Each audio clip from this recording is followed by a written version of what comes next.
చెప్పండి. ఇప్పుడు వాడు చూస్తే ఇంకొక 5 రోజుల వరకే ఉంది ఎలక్షన్స్.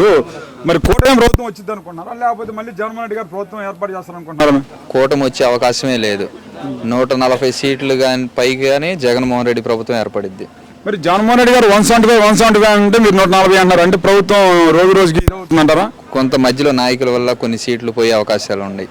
భేదాభిప్రాయాల వలన ఓటమి అనేది జగన్కి ఎరగడు. ఇంకా కూటమి అనేది గెలవదు అంటారు. అసాధ్యం. గెలవడం కదా అసాధ్యం.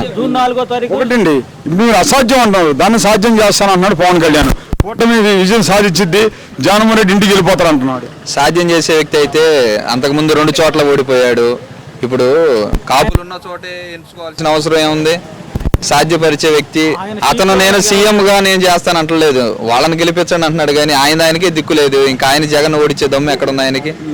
మరి జీరో బడ్జెట్ రాజుగారు అన్నాడు, రబ్బర్ చెప్పులు వేసుకున్న వ్యక్తిని నేను ఎమ్మెల్యే సీట్ ఇస్తాను, నిలబెడతాను అన్నాడు పవన్ కళ్యాణ్. మరి వాళ్ళు చూస్తే జగన్మోహన్ రెడ్డి టిప్పర్ డ్రైవర్కి ఇచ్చాడు, పవన్ కళ్యాణ్ అది చేయలేకపోయాడు. ఎందుకని? వాళ్ళు మాటలు చెప్పడం వరకే, చేసి చూపించేది జగన్. అది వాళ్ళకి జగన్మోహన్ రెడ్డి గారికి ఉన్న తేడా.